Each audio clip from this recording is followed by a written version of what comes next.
जो सीने पर गोली खाने को आगे बढ़ जाते थे, कल्पना करो वो बेटे, उनका साहस हिम्मत होती कितनी होगी। ये शायद मुझे संदीप ने बताया, सुदीप भोला ने, और इससे बड़ी बात मुझे फौजी के दिल की कोई लगी नहीं। आप कोई अरबपति है, करोड़पति है, उसके पास दुनिया की बहुत दौलत है, वो भी किसी से ये कहे कि मैं तुमको नौकरी देता हूं, लाख की ले लो, 2 लाख की, 5 लाख की, 10 लाख की, लेकिन तुमको मेरे लिए मरना पड़ेगा, कोई नहीं मिलेगा उनको इस शर्त पर नौकरी करने वाला कि वो उसके लिए मर जाए। केवल फौजी है, वो जानता है कि देश के लिए मर सकता है, फिर भी एक छोटी सी फौज की नौकरी करता है। यह है जज्बा रक्षक का। जो सीने पर गोली खाने को आगे बढ़ जाते थे, भारत माता की जय कहकर फांसी पर चढ़ जाते थे, जिन बेटों ने आजादी के लिए जवानी दे डाली, आजादी के हवन कुंड के लिए कहानी दे डाली, दूर गगन के तारे उनके नाम दिखाई देते हैं, उनके स्मारक भी चारों धाम दिखाई देते हैं, उनके स्मारक भी चारों धाम दिखाई देते हैं। वे देवों की लोकसभा के अंग बने बैठे होंगे, उनकी जगह कहाँ है? आज आप देते रहिए गाली। आज तो देश में ऐसे भी नेता हैं जिनको पाकिस्तान दुश्मन नजर नहीं आता। उनके स्मारक भी चारों धाम दिखाई देते हैं, वे देवों की लोकसभा के अंग बने बैठे होंगे। कहाँ है वो जगह बताता हूँ, अच्छा लगे तो ताली भी चाहता हूँ। वे देवों की लोकसभा के अंग बने बैठे होंगे, वे सतरंगी इंद्रधनुष के रंग बने बैठे होंगे, उन बेटों की याद भुलाने की नादानी करते हो, इंद्रधनुष के रंग चुराने की नादानी करते हो, इंद्रधनुष के रंग चुराने की नादानी करते हो, जिनके कारण ये भारत आजाद दिखाई देता है, अमर तिरंगा उन बेटों की याद दिखाई देता है, उनका नाम जुबां पर लो तो पलकों को झपका देना, उनकी यादों के पत्थर पर 2 आंसू टपका देना, जो धरती में मस्तक धोकर चले गए, ताक गुलामी वाला धोकर चले गए, मैं उनकी पूजा की खातिर जीवन भर गा सकता हूँ, मैं पीड़ा की चीखों में संगीत नहीं ला सकता हूँ, मैं पीड़ा की चीखों में करगिल के शहीद, मैं केशव का 5 जन्य, मैं गीतकार नहीं हूँ, गीतकार हमारी छोटी बहन रुचि है, श्रेष्ठ गीतकार है, अर्जुन भी गीतकार है, और संदीप भोला जब कभी उन गीतों पर उतरे, लेकिन किसान पर उसने लिखा, शहीद पर उसने लिखा, सैनिक पर उसने लिखा, वर्दी पर उसने लिखा, बेटी पर उसने लिखा, संस्कार पर उसने लिखा, संस्कृति पर लिखा, और श्रेष्ठ गीत लिखे। बेरोजगार बच्चे पर एक गीत है उनका, मैंने जब पहली बार सुना मैं फक फक कर रोता रहा, लेकिन मैं आज तक नहीं समझा इस देश में जो अमिताभ बच्चन है वो जॉनी वॉकर की भूमिका क्यों निभाना चाहता है। क्योंकि जॉनी वॉकर का रेट ज्यादा है, उसको टीवी पे ज्यादा कार्यक्रम मिल सकते हैं। गीतकार नहीं हूं मैं, मेरी एकमात्र ये कविता है जो मेरे आंसू का गीत है। मेरठ में कैप्टन मनोज तलवार एक शहीद हुए थे, जिस दिन उनका पार्थिव शरीर मेरठ आया था, मैं उनके अंतिम संस्कार में शामिल होने गया था। मैं आगे तक तो नहीं पहुंच पाया, पीछे भीड़ में खड़े होकर मैंने रोते हुए एक छोटी सी कविता लिखी, और इससे अच्छी और कोई कविता भड़ाना जो मेरे पास नहीं है। इससे हम इस आज के कार्यक्रम का समापन कर लेते हैं। सुनिए। मैं केशव का 5 जन्म भी गहन मौन में खोया हूँ, उन बेटों की याद कहानी लिखते लिखते रोया हूँ, उन बेटों की, ये मैंने कविता तालियों के लिए नहीं लिखी, मन से सुन लेना डूब के, एक भी पलक गीली हुई तो मैं समझूंगा मेरी पूजा पूरी हुई। मैं केशव का 5 जन्म भी गहन मौन में खोया हूँ, उन बेटों की याद कहानी लिखते लिखते रोया हूँ, जिस माथे की कुमकुम बिंदी वापस लौट नहीं पाई, चुटकी झुमके पायल ले गई कुर्बानी की यमराई, कुछ बहनों की राखी जल गई है बर्फीली घाटी में, बेदी के गठबंधन मिल गए हैं करगिल की माटी में, पर्वत पर कितने सिंदूरी सपने दफन हुए होंगे, 20 बसंतों के मधुमासी जीवन हवन हुए होंगे, टूटी चूड़ी धुला महावर रूठा कंगन हाथों का, कोई मोल नहीं ले सकता बासंती जज्बातों का, कोई बोल नहीं ले सकता बासंती जज्बातों का। जो पहले पहले चुंबन के बाद लाम पर चला गया, एक पल का एहसास जीना, बस एक पल का। जो पहले पहले चुंबन के बाद नाम पर चला गया, नई दुल्हन की से छोड़कर युद्ध काम पर चला गया।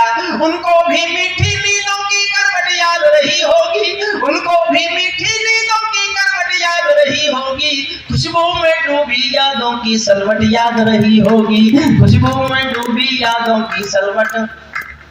और भड़ाना जी में जानसठ की श्रेष्ठ जनता के बीच अपने जीवन की सबसे अच्छी पंक्ति पढ़ रहा हूं।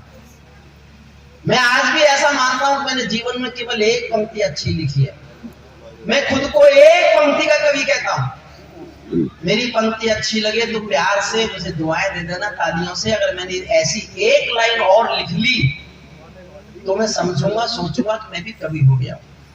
मैं अपने जीवन की सबसे अच्छी पंक्ति गणतंत्र दिवस की पूर्व संध्या पर घराना जी आपकी जानसठ की जनता को सौंपता हूं, समर्पित सुना। उनको भी मीठी नींदों की करवट याद रही होगी, खुशबू में डूबी यादों की सलवट याद रही होगी। उन आंखों की दो बूंदों से सातों सागर हारे हैं, उन आंखों की दो बूंदों से सातों सागर हारे हैं। जब मेहंदी वाले हाथों ने मंगलसूत्र उतारे हैं, जब मेहंदी वाले हाथों ने मंगलसूत्र उतारे हैं।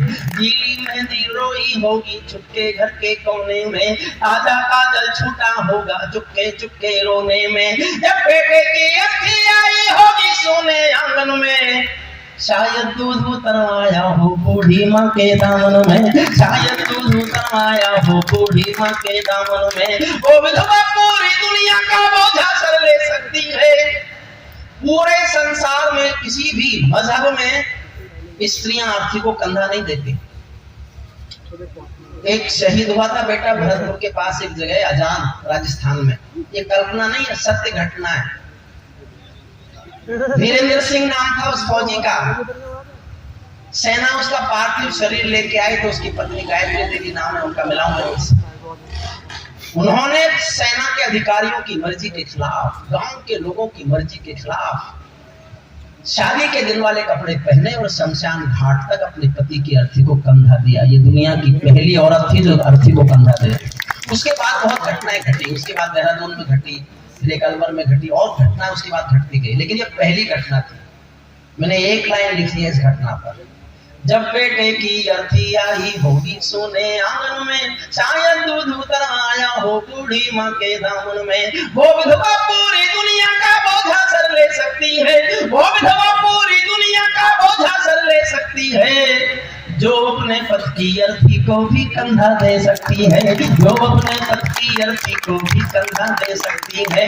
मैं ऐसी हर देवी के चरणों में सिर झुकाता हूँ, इसीलिए मैं कविता को हथियार बनाकर गाता हूँ, इसीलिए मैं कविता को हथियार बनाकर गाता हूँ। जिन बेटों ने पर्वत काटे हैं अपने नाखूनों से, मैंने कहा था दो बातें कहूंगा।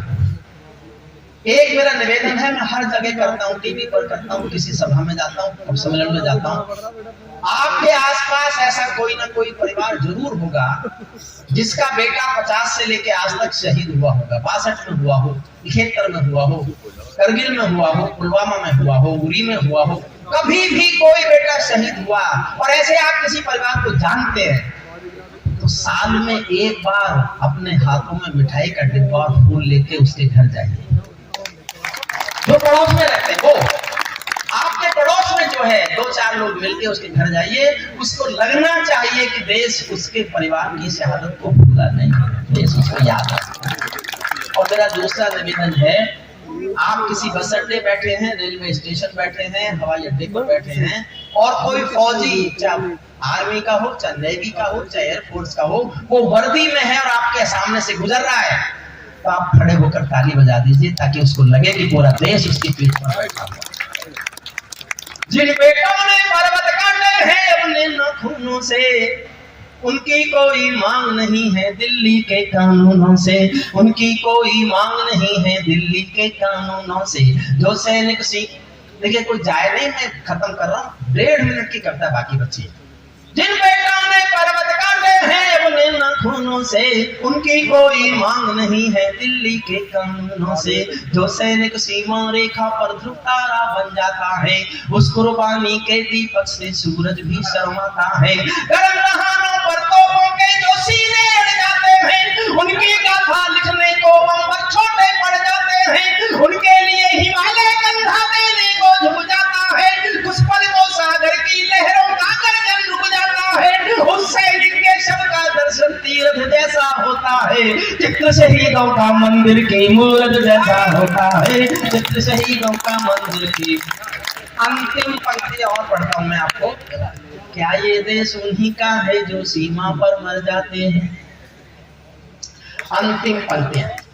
क्या ये देश जो हुआ अच्छा झांसठ का है, भड़ाना जी आपका है, यहाँ की जनता का है, हमारे संघ के बड़े लोग बैठे हैं। मुझे ये कहने में कोई संकोच नहीं है, देश में राजनीति के दिए हुए महान प्रदूषण को अगर संघ के संतों ने गुलाब जल छिड़क करके प्रदूषण दूर नहीं किया होता, उनके जीवन के अनमोल घड़ियां, उनके जीवन के अनमोल क्षण इस देश के प्रदूषण को गुलाब जल छिड़क कर शुद्ध करने में गुजर गए। वो शुद्ध करने की कोशिश करते रहे, उनके कारण शायद हम संस्कार संस्कृति के बहुत करीब पहुंचे भी और बने रहने की कोशिश भी की। क्या ये देश उन्हीं का है जो सीमा पर मर जाते हैं, अपना खून बहाकर? क्या ये देश उन्हीं का है जो सीमा पर मर जाते हैं, अपना खून बहाकर टीका सरहद पर कर जाते हैं? कोई युद्ध वतन की खातिर सबको लड़ना पड़ता है, कोई युद्ध वतन की खातिर सबको लड़ना पड़ता है। संकट की घड़ियों में सबको सैनिक बनना पड़ता है। जो भी कौम वतन की खातिर मरने को तैयार नहीं, उसकी संतति को आजादी जीने का अधिकार नहीं, उसकी संतति को आजादी जीने का अधिकार नहीं। सैनिक अपने प्राण गंवाकर देश बड़ा कर जाता है। अंतिम 4 लाइन और प्रणाम करता हूँ मैं आप सब। जो अच्छा हुआ वो सब झांसठ की जनता का, रविंद्र भड़ाना जी आपका, आपकी नगर पंचायत का। और कहीं कोई कमी जरासी भी आपने महसूस की हो तो मैं इन लोगों से बड़ा हूँ, छोटे भाई बहनों से, वो मेरी गलती मान करके माफ कर दीजिए। मैं अंत में एक लाइन ऐसी पढ़ा हूं, मैं एक लाइन ऐसी लिखना चाहता था नेताओं पर कि मैं सख्त से सख्त उनको कुछ कहूं और इस तरह कहूं कि उनकी समझ में ना आए। अच्छा, मैं पढ़ा लिखा हूं तो कर सकता था ये काम, अर्जुन की तरह नहीं था। आप ईमानदारी से सोचना, आखिरी लाइन में जीवन का सर्वाधिक कटु मैंने लिखा है। इससे अधिक कठोर किसी राजनीति में रहने वाले आदमी को आप कुछ कह नहीं सकते। और मेरा दावा है कि उनकी समझ में नहीं आ सकता, और समझ में आएगा भी तो उतनी देर में आएगा जब तक मैं निकल जाऊंगा। तय करना अंतिम पंक्ति से समाप्त करते हैं। भड़ाना जी ठीक ना? बहुत हो गया, ठंड बहुत है। और देखिएगा, आप तो कानून पता नहीं जानते कि नहीं जानते, मैं आचार संहिता जानता हूँ, कोविड के प्रोटोकॉल की ही नहीं, चुनाव की आचार संहिता में 8 बजे के बाद लाउड स्पीकर का इस्तेमाल नहीं हो सकता। और अगर आप किसी ऐसे दल के समर्थक हैं जो राज चला रहे हैं तो आपको कानून का पालन करने की जिम्मेदारी ज्यादा है उन लोगों से, विपक्ष से ज्यादा। मेरा दुर्भाग्य कब सम्मेलनों में भी नियम मुझसे तोड़वाते हैं। 1993-94 में जब मैं प्रोफेसर था मेरठ कॉलेज में, तो सुप्रीम कोर्ट में एक रिट दायर हुई थी कि 8 बजे 9 बजे के बाद लाउड स्पीकर नहीं बजने चाहिए। वो रिट करने वाला मैं था। मतलब जिन लोगों ने की थी उनमें मेरे भी दस्तखत थे कि ये हमारा साउंड पॉल्यूशन है, लोगों को नींद खराब होती है। और कब सम्मेलनों में उस नियम को लोगों ने मुझसे तोड़वाया, जैसे आज आचार संहिता का खंडन आपने मुझसे ही कराया। मुश्किल थी, आपसे कोई थोड़ा पूछ रहा है और मैं तो कह दूंगा मैं तो गया ही नहीं था। मैं 50 साल में नहीं गया तो मैं 25 तारीख को पढ़े गया था भाई नहीं।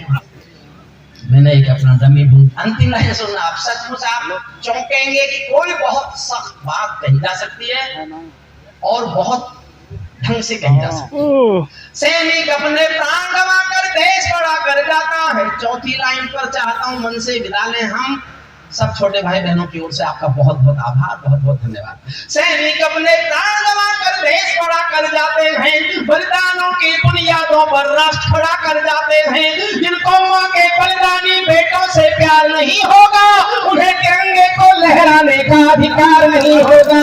उन्हें सच्चा है अपना प्यार तो क्या इस जहां का डर, दुर्बन के गुलिस्तान वफा में फिर खिले मिलेंगे हम। अब बिछड़ रहे हैं कोई रंग मत करो, फिर बाहर आएंगे तो फिर मिलेंगे हम। बहुत बहुत धन्यवाद।